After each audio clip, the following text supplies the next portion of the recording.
Olá, esse é o Informe Blumenau Entrevista, que conversa hoje com o deputado federal Gilson Marques, que é afiliado ao Partido Novo. Deputado, obrigado pela deferência com o Informe Blumenau Entrevista. Eu que agradeço, é sempre uma boa oportunidade a gente conversar aí dos nossos afazeres, tanto do semestre que passou e as expectativas aí para o segundo semestre. Estamos aqui em Blumenau e é sempre importante conversar aí com as pessoas e com os ouvintes e espectadores do nosso amigo. Deputado, vamos lá. Eu queria uma avaliação pessoal do Gilson Marques, do advogado. Se pegar a questão de um ano e meio, talvez esse horizonte de estar no coração da política nacional não tivesse tão vislumbrado, e você já está há 6 meses lá. Qual é a avaliação desses 6 meses no Congresso Nacional?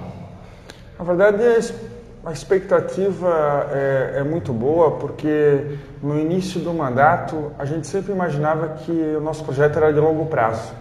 Porém, o que deu para perceber é que dá para fazer muita coisa no curto e médio prazo. E os nossos resultados demonstram isso. Algumas coisas acabam surpreendendo. Eu, quando cheguei no Congresso, fico com aquele afã, principalmente da iniciativa privada, de fazer a máquina funcionar, de trabalhar dia e noite e de fazer a coisa rodar. Mas no poder público, aí os 3 meses e meio, 4 meses, eu confesso que tive diversas decepções, portas fechadas, burocracia, mais papel, mais dificuldade, malandragem. E aí de uns 2 meses para cá eu percebi que, na verdade, o poder legislativo ele precisa ser moroso, ele precisa ser devagar, porque quem tem que ser eficiente é o poder executivo. No poder legislativo, a maioria das coisas que são aprovadas lá são ruins, são inúteis ou não atinge o resultado que a gente espera. Eu sempre digo e brinco que o mês mais produtivo desse semestre foi julho. Em uma semana a gente aprovou a reforma da Previdência e 2 semanas de recesso. Então tenho certeza que naquelas 2 semanas nada de ruim foi aprovado. E ruim que eu digo é que atrapalha a nossa vida, que prejudica, que cobra mais tributo, que exige mais papel. E a grande parte dos projetos são assim. São inúmeros exemplos aí, desde Dia Nacional do Orgulho Heterossexual, criação de SUS para cachorro, projeto para obrigar a loja de calçado a vender só um pé. Enfim, são inúmeros projetos que a gente tem que estar lá mais como um goleiro para que esses projetos ruins, que custam muito e só atrapalham, não passem. E isso a gente tem conseguido com muito sucesso. Eu, por exemplo, participo da Comissão de Defesa do Consumidor. A gente praticamente já derrubou a pauta por 3 oportunidades. E isso acaba sendo um sucesso. Confesso que é muito difícil, porque a métrica de um bom parlamentar costuma ser o número de projetos que ele aprova, quando o que a gente menos precisa são novas leis. Sim. São novas regulamentações e novas coisas que limitam a nossa vida.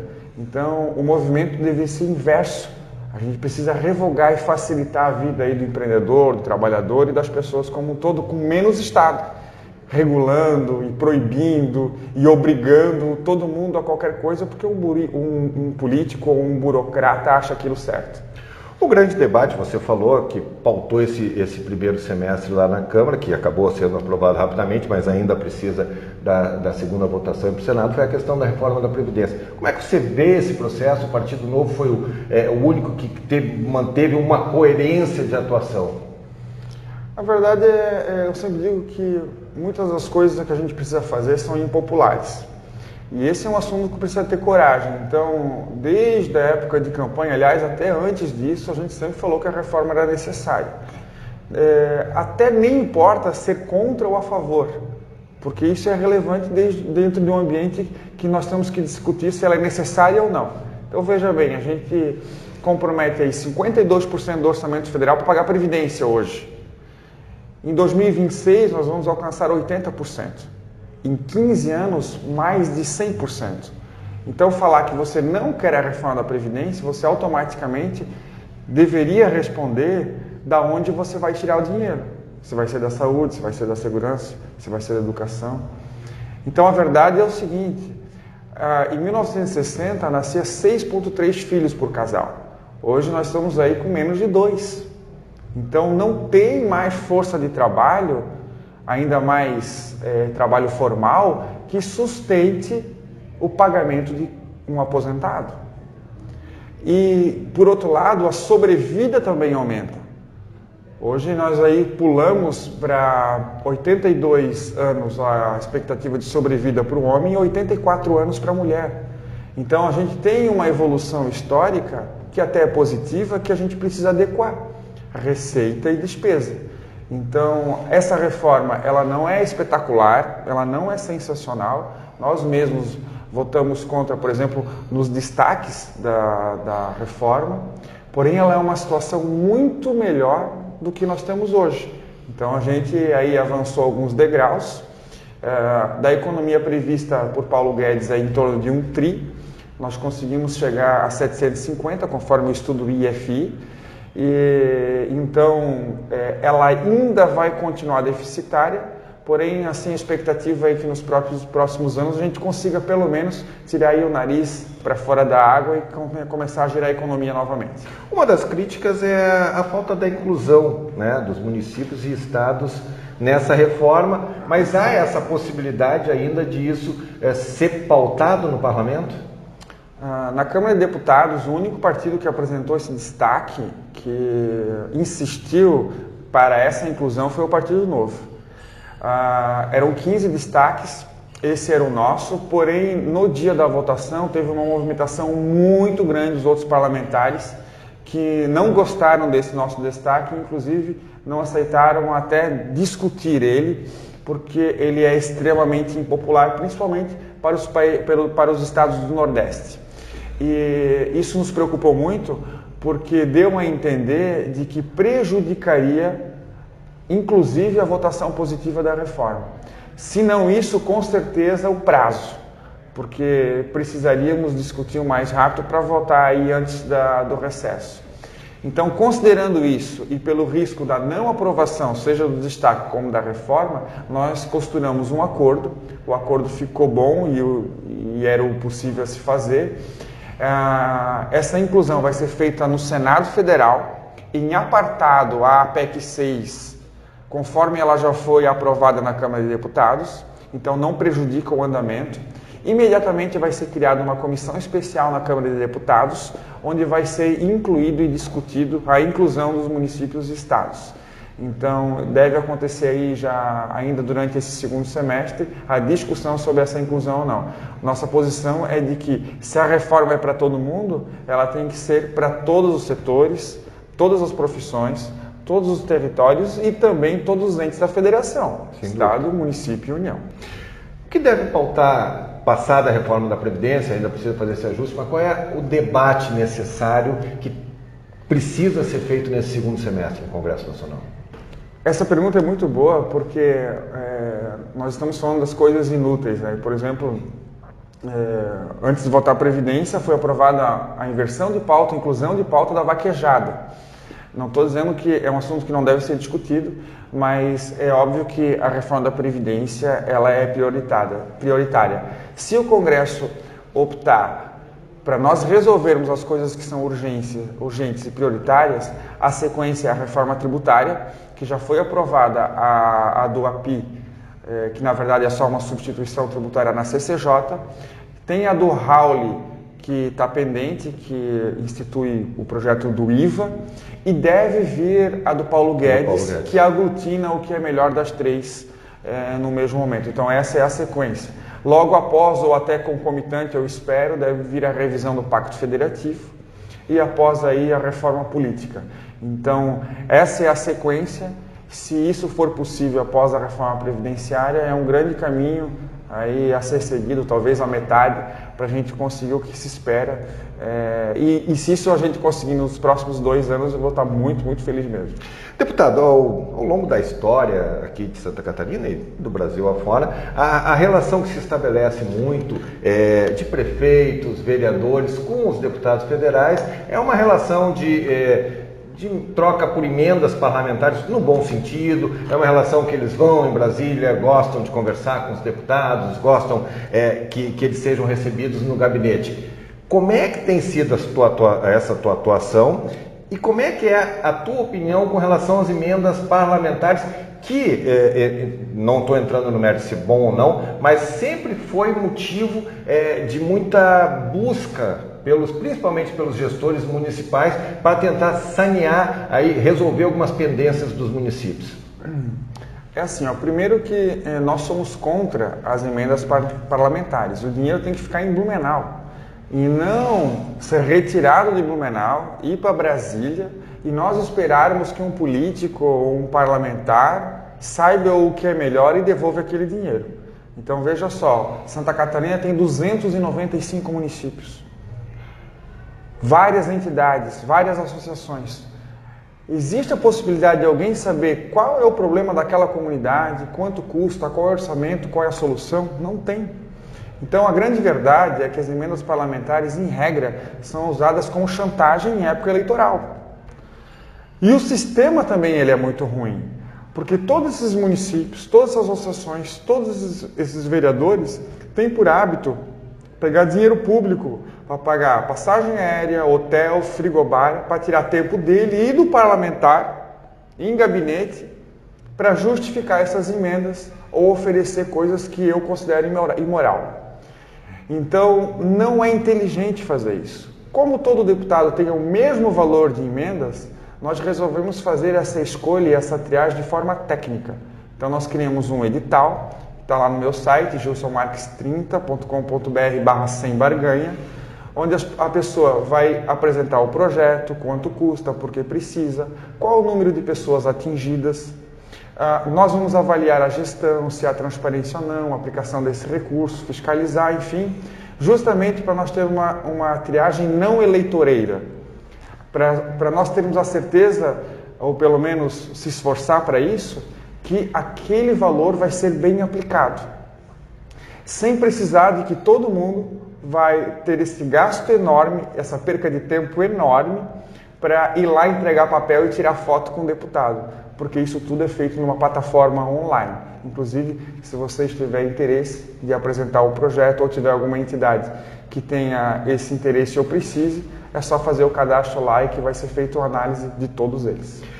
Há um consenso que um dos grandes entraves aí para o desenvolvimento de Blumenau e da região é a situação da infraestrutura, em especial da nossa BR-470, que é uma luta que vem se repetindo ano a ano e é uma mobilização do Fórum Parlamentar Catarinense. Eu vou lhe fazer duas perguntas. O senhor participa do Fórum Parlamentar Catarinense e o que o senhor pode fazer para ajudar a desencalacrar essa obra tão importante? Ela está andando, mas a gente sabe que os recursos já estão fechados, obviamente, está andando melhor do que já andou, mas ainda não há garantia de que ela vai avançar mais no próximo ano. Primeiro deixar claro que existe um hábito das pessoas de cobrar duplicação ou asfaltamento de estrada de parlamentar. A atividade parlamentar típica é de fiscalizar e legislar. Então não me abisma nenhum deputado ter cumprido a promessa, porque não é de atribuição dele. Aliás, se for, pode trazer o documento aqui que eu já assino já.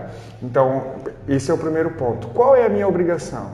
Ser uma ponte de conexão da comunidade com o executivo.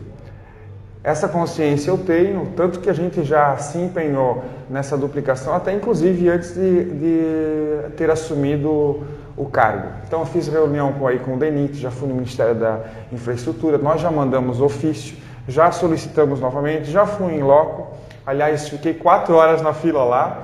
Então a gente tem se esforçado ao máximo para cobrar da entidade competente, que é o Executivo, o Ministério da Infraestrutura, a operação mais agilizada dessas obras, porque todo mundo que passa lá vê que só tem tartaruga trabalhando e não sai nunca. Agora tem uma outra promessa para 2021 ser finalizada. Eu não acredito, não nesse ritmo que está e não com o dinheiro que tem à disposição, mas estão lá fazendo. Com relação ao Fórum Parlamentar, eu participo, faço parte. De fato, em algumas oportunidades eu tive que faltar, porque a reunião ela é agendada no mesmo horário de plenário ou das comissões da CCJ. E como eu tenho assiduidade tanto em plenário como nas comissões, eu priorizo as votações e as discussões importantes para o país, sem faltar nas minhas obrigações, tanto nas comissões, que às vezes eu tenho 3 concomitantes até, e nas sessões plenárias.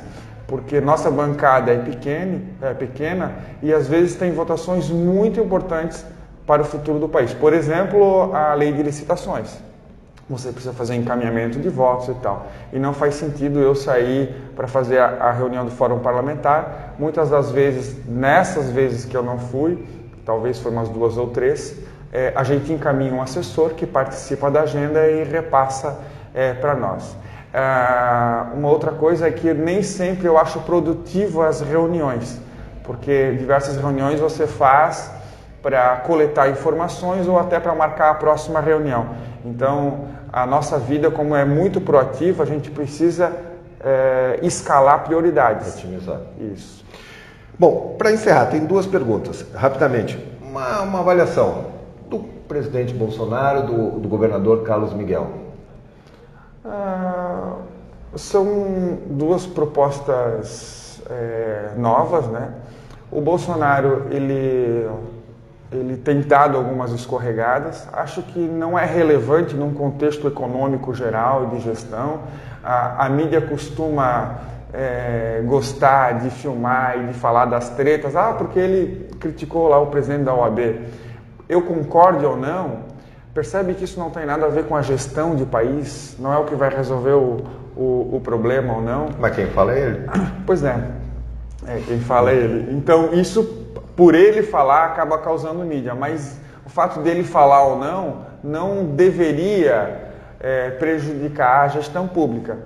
E isso eu fico muito feliz porque na gestão econômica, o Ministério da Economia, que é formado aí por Paulo Guedes, tem o Salim, tem o Rogério Marinho, o Paulo Ebo, enfim, são pessoas espetaculares, sensacionais, que estão fazendo um trabalho muito bem feito e estão tocando a agenda econômica do país. Que é isso que vai trazer saúde financeira. Querendo ou não, saúde, segurança, educação e até duplicação depende de dinheiro. E o Ministério da Economia está fazendo com uns projetos, com a apresentação, por exemplo, da medida provisória de liberdade econômica, que deve vir através do PL aí no 2º semestre. Então, a gente tem tido muito sucesso.